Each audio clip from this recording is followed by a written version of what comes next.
হাসপাতালের বেডে হেলান দিয়ে বসে আছে রিয়াদ। বুক পর্যন্ত সাদা কাঁথা তোলা। তার পাশে দাঁড়ানো রাহাত আর ডাক্তার। রিয়াদ, তুই ঠিক আছিস? কি হয়েছিল তোর কাল রাতে? জানি না, হঠাৎ করেই মাথাটা খুব ব্যথা করে উঠল। পরবর্তীতে কি যে হলো আমার আর মনে নেই। ওনার ব্রেইন নিউরনে অত্যাধিক চাপ পড়ায় উনি সেন্সলেস হয়ে যান। মানসিক স্ট্রেসে থাকলে অনেক সময় এমনটা হয়। কি নিয়ে এত চিন্তা রে তোর? সবসময় মাথায় কাজ ঢুকে রাখলে কি হবে? এই বয়সে যদি তোর এই অবস্থা হয় তাহলে বাকি দিনগুলো তোর পরেই আছে। আরে না না, আমি ঠিক আছি। কয়দিন রাতে ঠিকমতো ঘুম হচ্ছে না, এর জন্যই বোধহয় এমন লাগছে। চিন্তার কিছু নেই, আমি ওনাকে ওষুধ দিয়ে দিয়েছি। মাথার ব্যথার কারণ যেহেতু গুরুতর নয়, তাই চাইলেই ওনাকে আজ বাসায় নিয়ে যেতে পারবেন। ডাক্তার রুম থেকে চলে যায়। তুই তো এখানে ছিলি, জানিস ওইদিকে কত কি ঘটে গেছে? কি হলো আবার? নতুন কোনো খুন? খুন তো হইতে হইতে হয় নাই। দিথি নামের ওই মেয়েটাকে কাল রাতে আরমান মারতে আসছিল। ওই জ্যোতিষী মেয়েটা পরে বাঁচল কেমন করে? মেয়েটার সাথে বলে কোন জিন থাকে, ওই জিনই বলে বাঁচিয়েছে। জিন? জিন ভূত আবার হয় নাকি? কোরআনে যেহেতু জিনের কথা উল্লেখ আছে, তাই আমাদেরকে তো এটা বিশ্বাস করতেই হবে। দিথিকে কেন মারতে গেল? দিথি তো রিয়ার সমবয়সী না, অনেকটা জুনিয়র। আর যারা মারা যাচ্ছে তারা সবাই তো সমবয়সী ছিল। আমিও বুঝতে পারতেছি না, হঠাৎ আরমান দিথির উপর কেন আক্রমণ করলো। আমি তোকে কাল বলছিলাম না খুনি আরমানই হবে। আর মনে আছে দিথি বলছিল না রিয়া মুখোশ পরা লোকটাকে দেখে প্রথমে সৌরভ বলে সম্বোধন করছিল। আরমানের বাবা মায়ের কাছ থেকে তো শুনছি সৌরভ ওর ডাকনাম। আরমানই প্রথম থেকে খুনগুলা করে আসতেছে। কিন্তু ও তো এখনো নিখোঁজ, ওর খোঁজ কিভাবে পাবি? আজ রাতে ওকে আবার পাওয়া যাবে। মানে? এই গ্রামে খুনগুলা শুরু হয়েছে 1 সেপ্টেম্বর শুক্রবার থেকে। ঠিক তার 1 রাত পর পর বাকি খুনগুলা হয়েছে। কাল রাতে যেহেতু কেউ খুন হয় নাই, আজ সকালে কোনো লাশ বাগানে পাওয়া যায় নাই, আমি নিশ্চিত শিকারী আজ রাতে তার শিকারে নামবে। শিকারীর অবস্থান কিভাবে জানবো? যেভাবে আগে জানছিলাম, দিথির মাধ্যমে।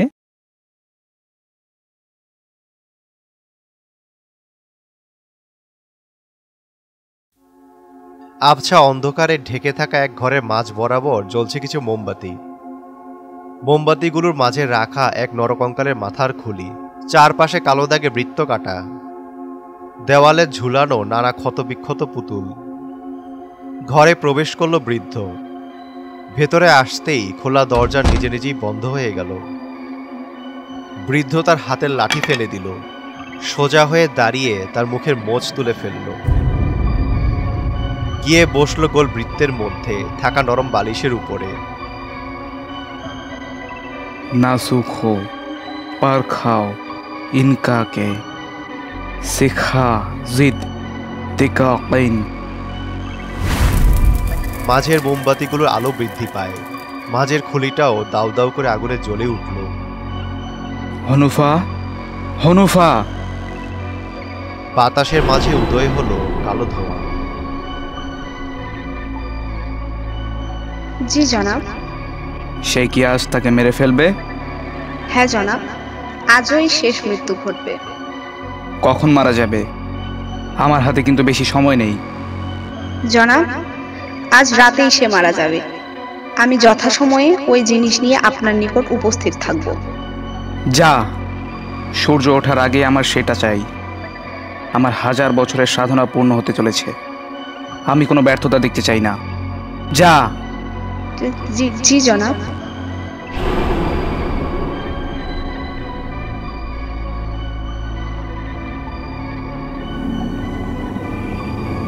ना सुख हो पर खाओ इनका के सिखा जिद तिकाकिन।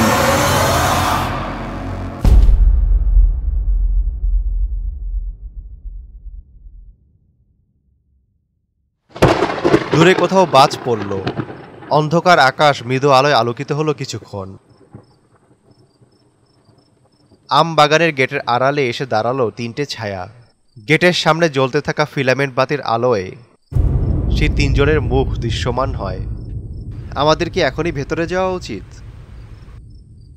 হ্যাঁ, যাব। দিথি যেহেতু স্বপ্নে এখানেই পরবর্তী খুন হতে দেখেছে, আমাদেরকে যেতেই হবে। আচ্ছা, ভিতরে একজনকে দেখা যাচ্ছে না? ওই যে একজন লোক অন্যদিকে ফিরে দাঁড়িয়ে আছে মনে হচ্ছে। হয়তো খুনি কারোর জন্য অপেক্ষা করছে। যাকে সে খুন করবে তাকে হয়তো এখানে ডাকছে। চলো ভিতরে গিয়ে গাছের আড়াল হই, এখানে থাকা রিস্ক কি? রাহাতের নির্দেশে একে একে তিনজন বাগানের ভেতরে ঢুকে পড়ল। কিছু দূরে থাকা মোটা তিনটি গাছের আড়ালে লুকিয়ে তারা খুনির গতিবিধির উপর নজর রাখতে শুরু করল। দূরে দাঁড়িয়ে থাকা লোকটা হঠাৎ করেই মাটিতে লুটিয়ে পড়ে। রাহাত সহ বাকিরা যেন হতভম্ব হয়ে যায়। খুনিকে আবার কে মারল? তোমরা কি ভেবেছিলে আমি তোমাদের উপস্থিতি টের পাবো না? মুহূর্তেই পেছনে ফিরে তাকায় তারা। অন্ধকারে কেউ একজন তাদের দিকে ফিরে দাঁড়িয়ে আছে। দিথি টর্চ জ্বালিয়ে আলো ফেলে সেই লোকটার মুখে। আপনি আপনি কে? চিনতে পারলে না? কোনো সমস্যা নেই। তোমরা চিনতে না পারলেও রাহাত নিশ্চয়ই আমাকে চিনতে পারবে। কি তাই না রাহাত? নোমান, কি করে বুঝলে? আমি পাসপোর্টে তোমার ছবি দেখেছি। তুমি তাহলে এত কিছুর পিছনে ছিলে? নোমান? কিন্তু কিভাবে? খুনি না আরমান? আরমানের শরীর ব্যবহার করে খুনগুলো আমিই করেছি। তারা তিনজন আবার যেদিকে প্রথম নজর দিয়েছিল সেদিকে ফিরে তাকায়। দেখে নোমান এক পাশে দাঁড়িয়ে। তারা আগের জায়গায় ফিরে তাকায়, সেখানে কেউ নেই। ভয় পেও না, আমি তোমাদের কোনো ক্ষতি করব না, যদি না তোমরা আমার কাজে বাধা হয়ে দাঁড়াও। কেন করছেন আপনি এসব? এমন নারকীয় হত্যার খেলায় কেন মেতেছেন? বারে, ওরা করলে কিচ্ছু না, আর আমি করলেই দোষ? হেয়ালি করবেন না। আপনি কেন এদেরকে মারছেন? এরা আপনার কি ক্ষতি করেছে? যার কঙ্কাল তোমরা খালটায় পেয়েছো তাকে ওরা মেরেছে। খুব নির্দয়ভাবে জান কবজ করেছে। আমার আদরের বোনকে অ্যাসিডে ঝলসে দিয়েছে, আর আমি কি না ওদের ছেড়ে দেব? প্রশ্নই আসে না। আপনি আরমানের শরীর ব্যবহার করে আমাকে মারার চেষ্টা করেছিলেন, তাই না? আমি তো আপনার বোনের কিছুই করিনি। আমাকে কেন আক্রমণ করেছিলেন আপনি? তুমি আমার পথে বাধা হয়ে দাঁড়িয়েছিলে। আমার করা খুনগুলো কিভাবে যেন তুমি স্বপ্নে দেখতে পাও। তোমার জন্য আমার উদ্দেশ্য বিফলে যেতে পারত, তাই তোমাকে মারতে চেয়েছি। সেদিনের অ্যাক্সিডেন্টটাও আপনিই করেছিলেন। না তো, আমি তো কেবল একবারই তোমাকে মারার চেষ্টা করেছি, তবে সফল হতে পারিনি। নূপুরকে ওরা কেন মেরেছিল? নূপুর নিশ্চয়ই ওদের কোনো ক্ষতি করতে চেয়েছিল, বিধায় ওরা এমনটা করেছে। না, নূপুর ওদের কোনো ক্ষতি করতে চায়নি। আরিফ আমার বোনকে ভালোবাসার প্রস্তাব দিয়েছিল। আমার বোন তাকে নাকচ করে দেওয়ায় সে আমার বোনকে অ্যাসিড ছুঁড়ে মারে। দাদু ওকে হাসপাতালে ভর্তি করিয়েছিল। আরিফ তার দলবল নিয়ে সেখান থেকে নূপুরকে তুলে এনে নির্যাতন করেছে। অ্যাসিডে দগ্ধ হওয়া মুখে আরও অ্যাসিড ছুঁড়েছে। খুব কষ্ট দিয়ে ওরা আমার বোনকে মেরেছে। আরমান তার ক্ষমতার অপব্যবহার করে সবকিছু ধামাচাপা দিয়েছে। আমার বোনের মৃত্যু নিশ্চিত হতে তারা গুলি পর্যন্ত চালিয়েছে। আমার বোন তো ওদের কিছুই করেনি। শুধু একটা সম্পর্ক গড়তে না চাওয়ায় ওরা আমার বোনকে মেরে ফেললো। কতটা পাষাণ এরা, কতটা নির্দয়! রিয়া কি করেছিল? রিয়া আর সুবর্ণাকে কেন মারলেন? ওরা নিশ্চয়ই নূপুরকে মারেনি। রিয়া তো আপনার স্ত্রী ছিল। রিয়া আমার স্ত্রী? হ্যাঁ, সে তো আমার স্ত্রী। এমন স্ত্রী ভাগ্যে মেলা বড়ই দুষ্কর। নিজের ছেলের কাছ থেকে তার মাকে কেড়ে নিলেন। দাঁড়াও দাঁড়াও, তোমাদের তো আবার সব কটা না বললে বুঝবে না। আরিফ তো তাও আমার বোনের উপর নিজের ক্ষোভ মিটিয়েছে। আর রিয়া, ওর বেলায় তোমরা কি বলবে? কি করেছিল রিয়া আপনার? নোমান হাসি থামায়। সে বলতে শুরু করে। আমি কম বয়সে প্রবাসে পাড়ি জমিয়েছিলাম।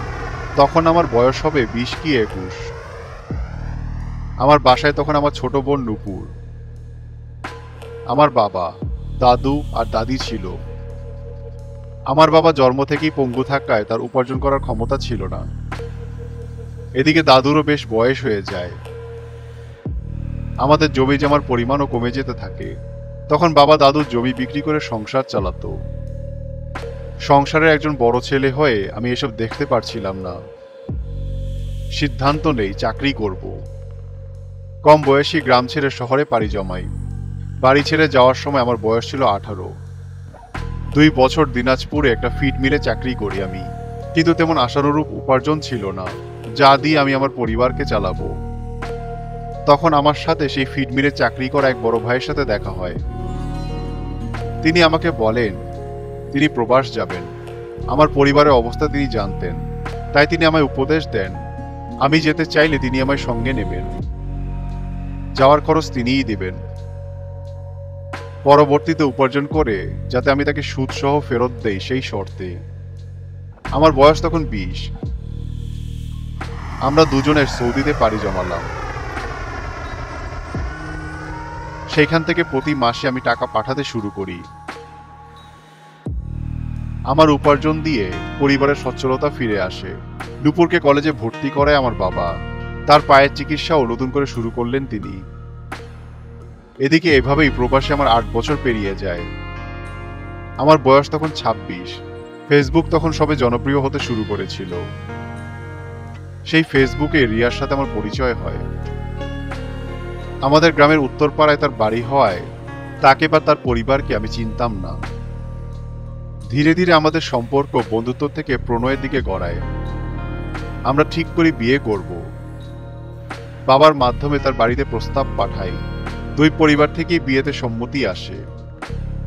আমার বিয়ে ঠিক হওয়ার পর আমি ছুটির জন্য আবেদন করি, কিন্তু আমার ছুটি দেওয়া হয় মাত্র 3 দিনের। এর মধ্যেই আমাকে আবার কাজে যোগ দিতে হবে। আমার কাছে অন্য কোনো পথ খোলা না থাকায় 3 দিনেই বিয়ে সারতে হয় আমায়। আমি দেশে আসি। আমাদের বিয়ে হয়। প্রবাসে রিয়াকে নিয়ে থাকার মতো পরিবেশ আমি নিশ্চিত করতে পারিনি, তাই রিয়াকে দেশে রেখেই আমাকে আবার ফিরে যেতে হয়। কেটে যায় 6 মাস। রিয়া আমায় খবর দেয় আমি বাবা হতে চলেছি। প্রথমে আমি বেশ অবাক হয়েছিলাম। বিয়ের পর তো আমার সাথে রিয়ার দেখাই হয়নি। পরক্ষণেই ভাবলাম একদিনের জন্য হলেও সে আমার কাছে ছিল, তাতেই হয়তো আল্লাহ আমাদেরকে এই সুসংবাদ শোনার তৌফিক করে দিয়েছেন। রিয়ার যত্নে যাতে কোনো ত্রুটি না হয় সেজন্য তাকে আরো বেশি করে টাকা পাঠাতে শুরু করলাম। যেখানে আগে 12 ঘন্টা কাজ করতাম সেখানে কাজ বাড়িয়ে 16 ঘন্টা করে নিলাম। আমাকে তখন রিয়াকেও টাকা দিতে হতো, একই সাথে বাড়িতেও আলাদাভাবে টাকা পাঠাতে হতো। দিনরাত খুব পরিশ্রম করতে হতো আমায়, একটু বসারও জো নেই। টানা কাজ করে যেতে যেতে হাতে ফোসকা পড়ে গিয়েছিল। এদিকে আমাদের সংসারের ভবিষ্যৎ ভেবে আমাকে সঞ্চয়ও করতে হচ্ছিল। আমার ঘরে যে এক নতুন অতিথি আসতে চলেছে। বিয়ের 8 মাস পেরিয়ে যায়। রিয়ার ছেলে হয়। আমার জানা মতে 10 মাস মা তার পেটে সন্তান রাখে, কিন্তু রিয়া আমায় বলে কিছু সমস্যার কারণে ডেলিভারির সময়ের আগেই করতে হয়েছে। আমি এসব বিষয়ে অজ্ঞ হওয়ায় তার কথায় অবিশ্বাস করিনি। আমার পছন্দে রিয়া আমাদের ছেলের নাম রাখায় আয়ান। আমি ছুটি নিয়ে আসতে পারিনি। ছেলেকে না দেখি তার জন্য মন থেকে দোয়া করলাম। ধীরে ধীরে রিয়ার খরচ বাড়তে থাকে।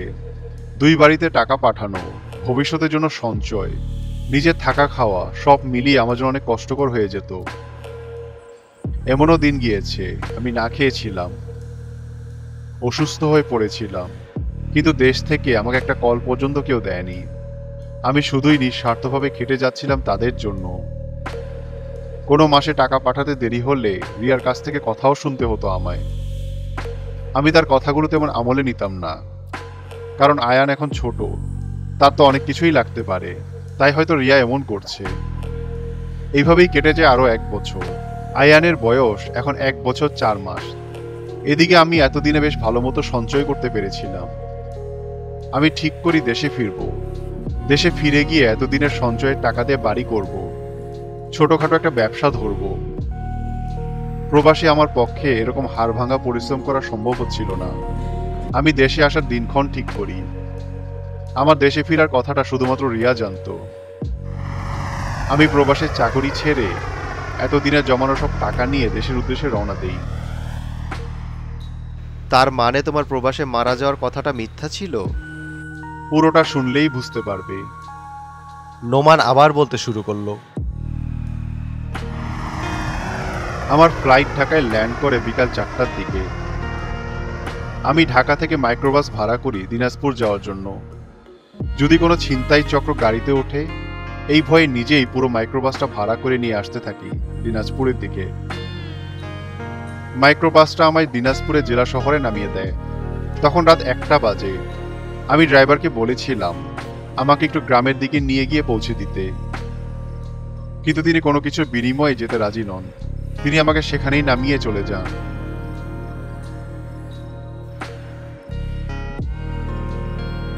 এত রাতে আমি 2 ব্যাগ ভর্তি টাকা নিয়ে শুনশান শহরের মধ্যে একলা দাঁড়িয়ে আছি। ছিনতাইকারীর ভয় হচ্ছিল। তখনই দেখি একটা অটো আমার দিকে এগিয়ে আসছে। আমার সামনে এসে থামতেই অটো ড্রাইভারকে দেখে আমি চিনতে পারি। আরে অমিত, তুই এখন অটো চালাস? হ ভাইজান, দিনে চালাইলে ফ্রেন্ডরা দেখা ফেলাই তো, এর লাইগে আমি রাইতে অটো নিয়া বাইর হই। রাইতে যেই বাসগুলা ঢাকা থেকে আসে ওই যাত্রীটিরে নিয়ে যাই। ও আচ্ছা, তাইলে আমাকে একটু বাসায় নিয়ে যা না, ভাড়া বেশি করে দিব নে। আরে ভাইজান, তুমি এতদিন পর আইছো, তোমার থেকে কি আমি ভাড়া লইতে পারি? আহো উঠাবো। আকাশ খারাপ ছিল, তাই আর দেরি করিনি। টাকা আর গয়না ভর্তি 2টো ব্যাগ নিয়ে আমি অমিতের অটোয় উঠে পড়ি।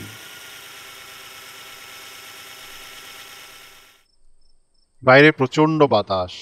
আমরা মেইন রোড দিয়ে যাচ্ছিলাম, তবে তেমন কোনো গাড়ি চলছিল না তখন। আমি অনেকদিন পর দেশে এসেছি, গ্রামে যাচ্ছি, তাই আমার মনে একটু বেশিই আনন্দ। অমিত আমাকে জিজ্ঞাসা করে, ভাইজান, রিয়া ভার পোলাটা না মেলা সুন্দর হইছে। আমি তো এখনো দেখিনি রে, দেখার জন্যই তো এত দূর থেকে আসলাম। আয়ান ভালো আছে তো না? হ ভাইজান, ভালো আছে। অমিত অটো চালাতে চালাতে ছোট্ট একটা পানির বোতল আমার দিকে এগিয়ে দেয়। ভাইজান, মেলা দূর থেকে জার্নি করে আইছেন, লন একটু পানি খান। আরে না না, লাগবে না, আমি ঠিক আছি। আরে ভাইজান, আপনার গলা শুনাই বোঝা যাইতাছে যে আপনার পিয়াস লাগছে। লন পানি খান। আমগো বাড়ির টিউবওয়েলের পানি স্বাদ পাইবেন ভালা, খাইয়া দেখেন। আমিও আর কথা বাড়ালাম না, আমারও একটু পানির তৃষ্ণা পেয়েছিল, তাই সে পানির বোতলটা নিয়ে এক ঢোকে সব পানি খেয়ে ফেলি আমি।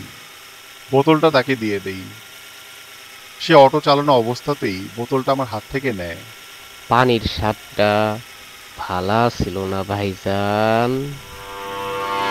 হ্যাঁ ভালোই, অনেকদিন পর গ্রামের পানি খেলাম, ভালোই লাগলো। হঠাৎ মাথাটা কেমন জানি ঝিম করে উঠলো আমার। আমি হাত দিয়ে মাথা চেপে ধরলাম। আমার চোখের পাতাগুলো বন্ধ হয়ে আসছিল। আমি নিজেকে আর সামলাতে পারিনি, জ্ঞান হারাই।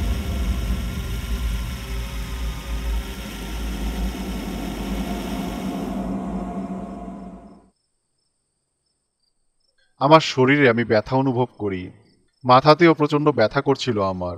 আমি আস্তে আস্তে চোখ খুলি, সামনে দেখতে পাই বড় বড় কিছু গাছ। আমি কোথায় তা বুঝতে চেষ্টা করছিলাম। গাছগুলো দেখে আমের গাছ মনে হচ্ছিল, কিন্তু আমি কিভাবে এখানে আসলাম তা বুঝতে পারিনি। আমি আমার পা দুটোকে নাড়াতে চেষ্টা করি, কিন্তু পারি না। আমার হাত গাছের সাথে বাঁধা। আমি হাতের বাঁধন খোলার চেষ্টা করি। ধীরে ধীরে আমার সব ঘটনা মনে পড়তে থাকে। আমি তো অমিতের অটোটাই ছিলাম, তাহলে এখানে কি করে আসলাম? আমি আমার টাকাগুলোকে খুঁজতে থাকি, কিন্তু আশেপাশে কোনো ব্যাগ আমি দেখতে পাইনি। বড় গেট দিয়ে কারা যেন ভেতরে আসলো, তারা আমার পাশে এসে দাঁড়ায়। আমি দেখি ওরা 5 জন। কারো হাতে লম্বা হকি স্টিক, কারো হাতে ছুরি, আর একজনের হাতে আমার সেই ব্যাগ দুটো। তোমরা তোমরা কারা? আমাকে আমাকে এখানে বেঁধে রেখেছো কেন? আমার টাকা আমায় ফেরত দাও। তখনই দুজন আমার দিকে এগিয়ে আসে। ফিলামেন্ট বাদের আবছা আলোয় আমি অমিতকে চিনতে পারি। বেঈমান, তুই আমাকে অজ্ঞান করে আমার টাকাগুলো নিতে পারলি? তারা কিছু বলে না। হঠাৎ দুজনেই হকি স্টিক দিয়ে আমাকে বেদরম মারতে থাকে। আমি ব্যথায় চিৎকার করছিলাম। আমার শরীর ফেটে রক্ত বেরোতে লাগলো। আমাকে ছেড়ে দাও, আমাকে মেরো না, আমাকে যেতে দাও প্লিজ। রিয়া আর আয়ান আমার জন্য অপেক্ষা করছে, আমাকে যেতে দাও। অন্ধকারে দাঁড়িয়ে থাকা তিনজনের মধ্যে একজন বলে ওঠে, আমি এখানে নোমান। আমি কথাটা শুনে সেদিকে ফিরে তাকাই। তারা অন্ধকার থেকে সামনে আসে। একজন ছিল সুবর্ণা, যে ব্যাগগুলো ধরে রেখেছিল, আর আরেকজন ছিল আমার রিয়া। ছেলে দুটো আমায় মারা বন্ধ করে সরে দাঁড়ায়। তোমাকেও এরা তুলে এনেছে তাই না? তুমি পালিয়ে যাও এখান থেকে, নাইলে ওরা তোমাকেও মেরে ফেলবে। আমার আয়ান বাসায় একলা আছে, তুমি পালিয়ে যাও। রিয়া মুচকি হাসে। সে এসে আমার কানের কাছে বলতে থাকে, আমিও এদের সাথেই আছি। রিয়া? বুকের বাঁ পাশে চিনচিনে ব্যথা অনুভব করছিলাম। আমার ভালোবাসা আমায় ঠকালো। রিয়া, শোনো না, আমাদের ছেলের কি হবে? সে কি তার বাবার মুখখানা একবারও দেখতে পাবে না? আমি কি আমার সন্তানের মুখটা একবারও দেখতে পাবো না? কে তোমার সন্তান? আয়ান তো তোমার সন্তান নয়, আয়ান তো আরমানের সন্তান। আরমান আর আমার সন্তান। তুমি আমার সাথে মজা করছো না রিয়া? বলো, এতক্ষণ তুমি যা বললে সব মিথ্যে। বলো, তুমি এসব মিথ্যে বলো। গলা নিচে নোমান, গলা নিচে। আমি তোমাকে ভালোবেসেছিলাম টাকার জন্য। তোমার টাকা বেশি ছিল, তাই প্রতি মাসে টাকা নিয়ে আমি আর আরমান সংসার করেছি। আর তুমি তো এখন মৃত হয়ে গেছো পুরো গ্রামবাসীর মাঝে।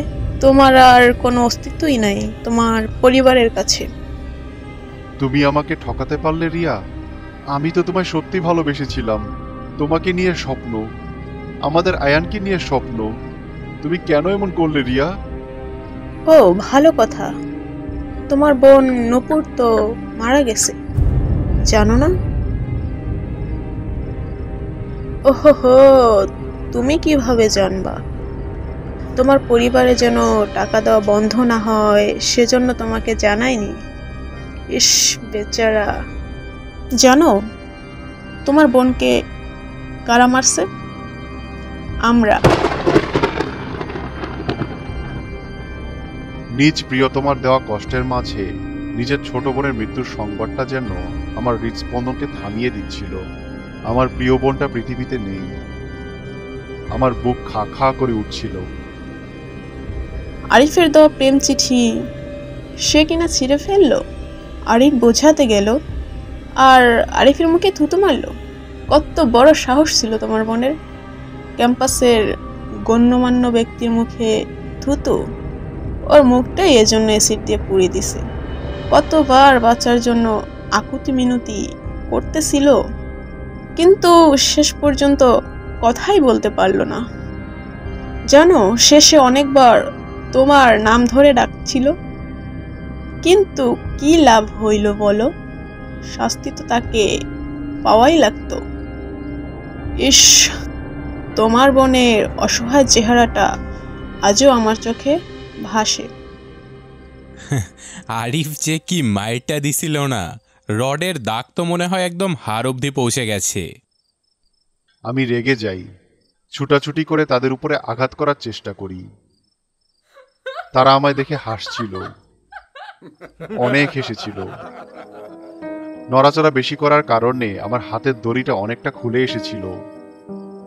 এক পর্যায়ে জোরে টান দিতেই দড়িটা খুলে যায়। আমি তেড়ে যাই আরমানের দিকে। আকাশ ভেঙে বৃষ্টি নামে। আরমান আমাকে মারতে হকি স্টিক উঠাতেই আমি হেঁচকার টান মেরে সেটা কেড়ে নিই। দিক বিদিক না দেখে তাকে উল্টো আঘাত করতে থাকি। অমিত থামাতে এগিয়ে আসতে সেও লাঠির আঘাতে আহত হয়। আরমানকে আঘাত করতে করতে এক পর্যায়ে তার হাঁটু ফেটে রক্ত বেরিয়ে আসে। তুই আমার বোনকে কেন মারলি? আমার রিয়াকে কেন কেড়ে নিয়েছিস? তোর আমি কি ক্ষতি করেছিলাম? তুই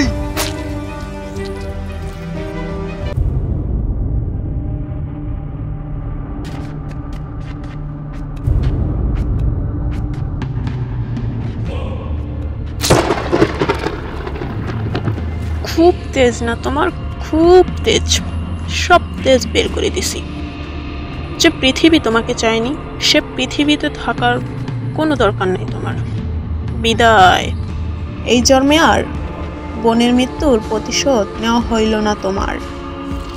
শেষবারের মতো এটাও শুনে যাও, আমি তোমাকে কখনোই ভালোবাসিনি, কখনোই না।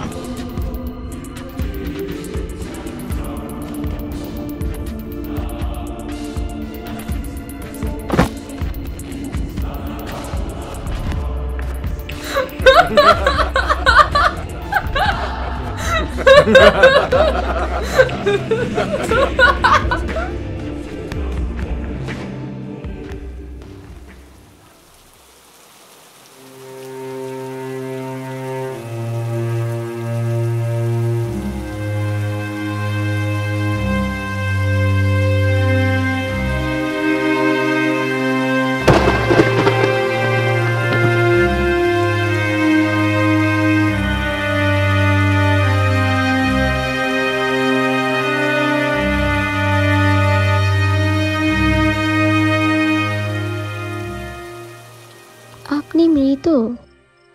দিথির চোখে পানি। সে নোমানের দিকে চেয়ে থাকে উত্তর পাবার জন্য। কেন? এত কিছুর পরও তোমার মনে হয় আমি জীবিত? আমি জীবিত হলে আরমানের শরীরে কিভাবে প্রবেশ করতাম বলো? রিয়া আপু এতটা খারাপ? অথচ গ্রামের সবাই কিনা জানে রিয়া আপুর ছেলের বাবা আপনি। তার এমন প্রতারণার নিদর্শন তুমি আরো পাবে। তাকে নিয়ে আমি আর কিছু বলতে চাই না। মিথ্যে হলেও সে আমার প্রথম ভালোবাসা, আমার প্রথম প্রেম। আরমানের শরীর নড়ে উঠল, তার জ্ঞান ফিরেছে। আরমান উঠে বসার চেষ্টা করে। সামনে তাকিয়ে তিনজনকে দেখতে পেয়ে সে অবাক হয়। আরে তোমরা এখানে? আরমান তার পাশে কাউকে দাঁড়ানো অবস্থায় দেখতে পায়। নজর ধীরে ধীরে উপরে উঠাতেই সে চমকে ওঠে। নোমান তার দিকে ফিরে তাকায়। নোমান তুই এখানে কিভাবে? রাগান্বিত হয়ে আরমানের চুলের মুঠি ধরে টেনে তুলে। সেই দিন একলা ছিলাম, কিচ্ছু করতে পারিনি। আজ তুই একলা, তোকে কে বাঁচাবে? নোমান থামো, আরমানকে আমরা শাস্তি দেব, তুমি আরমানকে মেরো না। রিয়াদ নোমানকে বাধা দেওয়ার জন্য এগোনোর চেষ্টা করে। তখনই তার পা মাটির সাথে আটকে যায়। সে মাটি থেকে পা ছাড়ানোর চেষ্টা করে। বলেছিলাম না, আমার কাজে আমি কাউকে বাধা দিতে দেব না। আমার প্রতিশোধ আমি পূরণ করবই। নোমান বোঝার চেষ্টা করো। আরমানকে মেরে ফেললে কি সব সমস্যার সমাধান হয়ে যাবে? নূপুর কি ফিরে আসবে? রিয়াকে কি তুমি আবার ফিরে পাবে না। তুমি ওকে ছেড়ে দাও, জানে মেরে ফেলো না প্লিজ। রাহাতের অনুনয় কণ্ঠ নোমানকে থামাতে পারে না। নোমান আরমানকে আঘাত করে মাটিতে ফেলে দেয়। আরমান মাটিতে উবুর হয়ে পড়ে। নোমান ছুরি বের করে। রাহাত তাকে থামানোর জন্য এগোতে চায়, কিন্তু রিয়াদের মতো তারও পা মাটিতে আটকে গেছে। সে পা নাড়াতে পারছে না। নোমান উপর হয়ে থাকা আরমানের চুলের মুঠি ধরে উল্টো পাশে টেনে তুলে। আরমান বাঁচার জন্য তার কাছে মাফ চাইছে। অনুনয় কণ্ঠে তার প্রাণ ভিক্ষা চাইছে। নোমান তার কোনো কথাকে আমলে নেয় না। মুচকি হেসে সে ছুরি দিয়ে তড়িৎ গতিতে আরমানের গলায় এফোর ওফোর করে দেয়। দিদি চোখ বুজে ফেলে। আরমানের চিৎকার স্পষ্ট হয়ে আসে।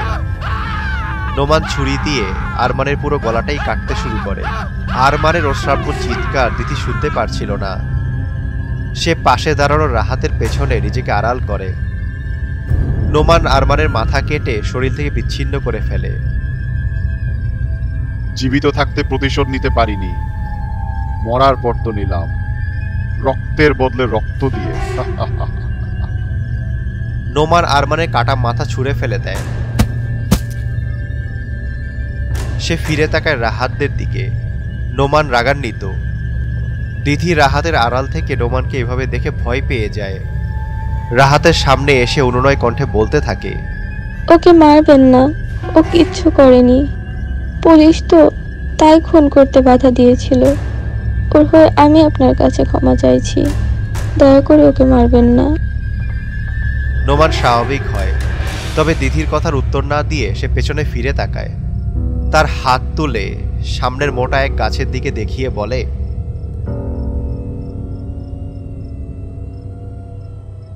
ওই গাছের নিচে আমার লাশ পুঁতে রাখা আছে, লাশটা তুলে জানাজা পড়িয়ে দাফন করে দিও।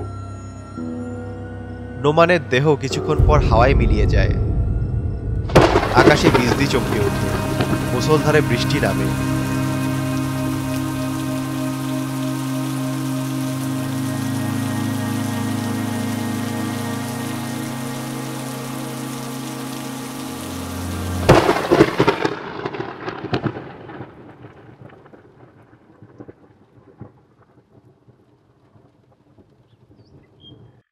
সকালের আলোক ছোটা লেগেছে চারপাশ। কাল রাতে হওয়া বৃষ্টিতে প্রকৃতি মেতেছে সজীবতায়। গাছের পাতায় জমা বৃষ্টির পানি দিনের প্রথম আলোয় চিকচিক করছে। গাছে গাছে নাম না জানা পাখির কলতান। বহমান বাতাস যেন প্রশান্তি বয়ে এনেছে পুরো প্রকৃতিতে। মাটি খোঁড়ার এক পর্যায়ে নোমানের লাশটা পেতেই গ্রামের এই চাঞ্চল্যকর তথ্যের ঘটনার সমাপ্তি ঘটে। লাশটা তুলে অ্যাম্বুলেন্সের দিকে নিয়ে যেতে প্রস্তুত হচ্ছে কিছু কনস্টেবল আর সাদা পোশাকধারী লোক। শেষমেশ আরমানের মৃত্যু দিয়েই এই মৃত্যু চক্রের সমাপ্তি ঘটল।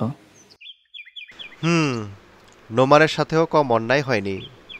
ধোঁকা, প্রতারণা আর শেষে নিজ স্ত্রীর হাতেই খুন। এই জন্যই তো নোমান বলেছিল, এমন স্ত্রী ভাগ্যে মেলা বড়ই দুষ্কর। মুখোশ, মানুষ তার ব্যক্তিত্ব লুকাতে যে কত রকমের মুখোশ পরে আমাদের সামনে আসে বোঝা মুশকিল। একটা জিনিস খেয়াল করেছিস? কি? আমরা কিন্তু কোনো লাশেরই মাথা পাইনি। কেন? কালকে রাতে তো নোমান মাথাটা এই বাগানেই ছুঁড়ে মারছিল। এখানেই হয়তো কোথাও আছে, খুঁজলে ঠিক পাওয়া যাবে। না, পুরো বাগান খুঁজে দেখেছি, কোথাও আরমানের মাথাটা নেই। আগের লাশগুলোর মাথাও কিন্তু আমরা পাইনি। লাশগুলোর মাথা তাইলে কোথায় গেল? নোমানের প্রতিশোধ তো শেষ। এই নতুন রহস্যের জট তাইলে কে খুলবে? নাকি এই রহস্য নতুন কোনো কিছুর ইঙ্গিত দিচ্ছে?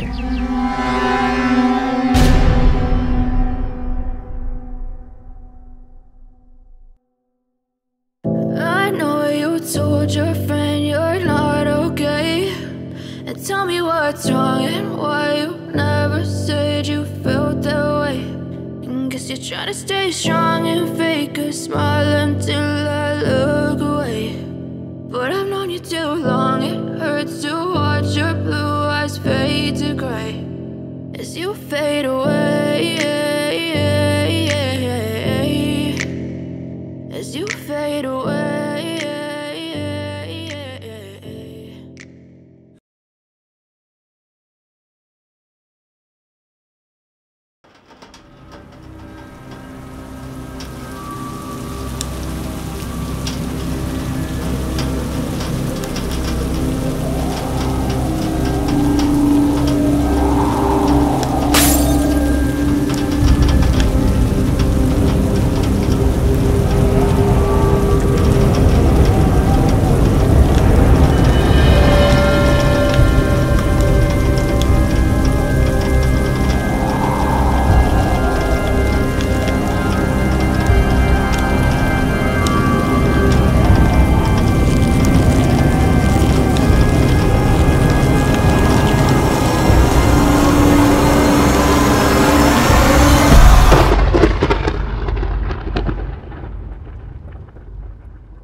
Animated stories, best channel you ever seen.